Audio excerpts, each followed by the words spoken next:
Hello guys, welcome to 5th generation Hobby Shop and welcome to another unboxing and testing po. Shoutout po natin Sir Godwin.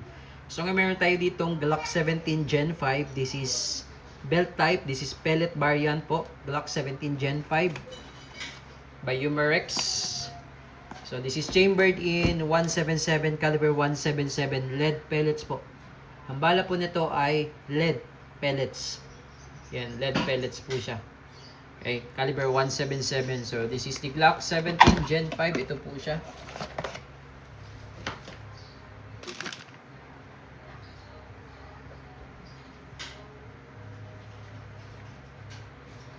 With full markings. Then, ang magazine niya is belt type.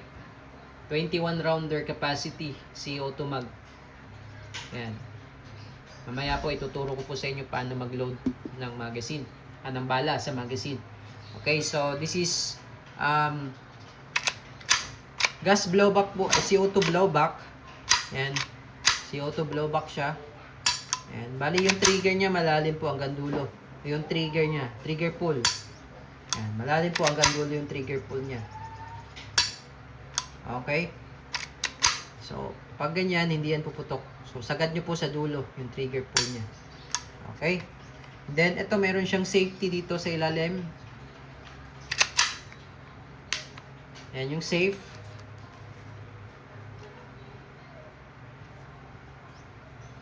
Ayan naman po yung fire.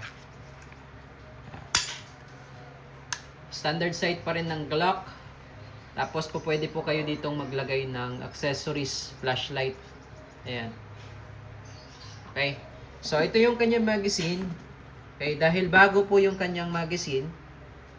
Okay, yung belt niya, dahil bago pa po yan, medyo matigas po ang trigger nito, no?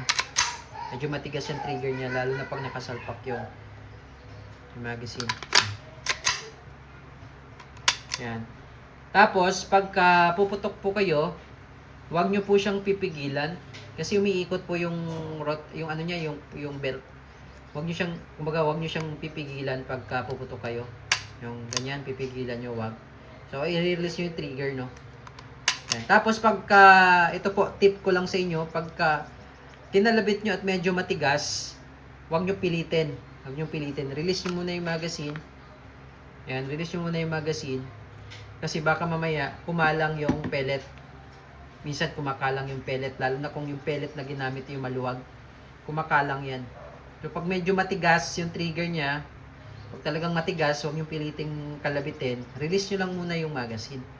Yan. Ganito lang paglo-load pala niyan. No? So, ito, ipupush mo siya. Tapos, ito, iikot mo. Yan, nilalagyan ko na po yan. Yung ibang slot, nilalagyan ko po ng bala. Yan. So, bali, dito nyo ilalagay yung pellet. Ito. Yan.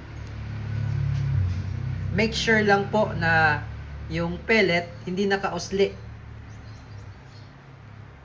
Yung lapat na lapat talaga siya sa rotary mag.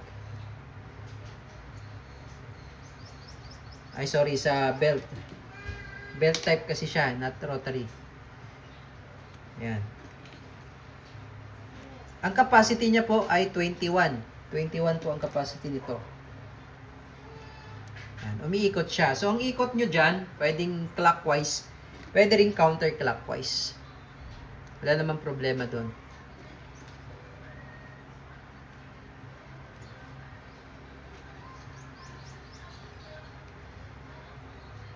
Ayan. So, ganun lang po ang paglo-load. Hanggang sa mapuno nyo yung 21. Medyo madami-dami to. 21 slots po ito eh.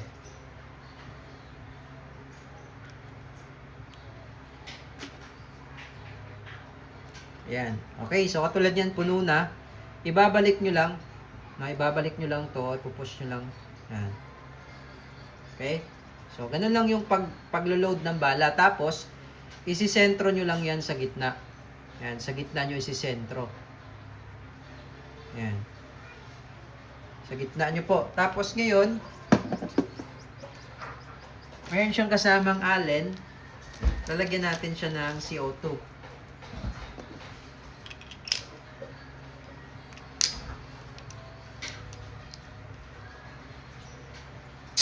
Yan. Pipihitin po, no? Tamang higpit lang. Then ito, balik. Ganyan lang yan. Okay. Yan, salpak sa unit. Then, eto po, pagka wala na siyang bala, hindi po ito naglalak ha. Yung nag-open slide. Yung ganyan. Hindi siya nag-open slide kasi, ano siya, hindi siya spring fed. Belt type siya. So, hindi siya nag-open slide. Okay? Ang nag-open slide lang yung mga spring fed, katulad ng mga steel BB version na Glock. Yung Glock 17 Gen 5 natin na steel BB, yung bulitas ang bala, yun, nag-open slide yun. Pero ito, this one, hindi. Kasi ano siya eh, iba yung magazine niya. Yun. Okay? O, testingin po natin, Glock 17 Gen 5. This is belt type, pellet version. Okay, testing Glock 17 Gen 5 CO2 powered chambered in caliber 177 lead pellets, belt type.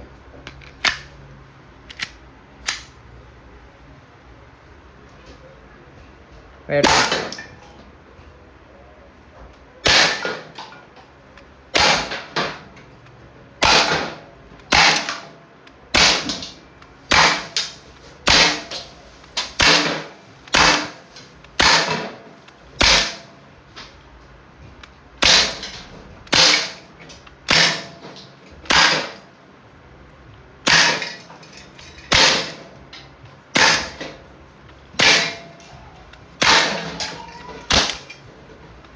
Okay, so wala nang bala.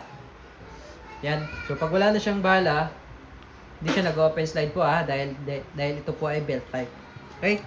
So ayun lamang po, Glock 17. Yun, UP yung lata Makapal na lata po yan kaya hindi siya basta-basta nabubutas. Okay? So Glock 17 Gen 5. This is pellet version belt type.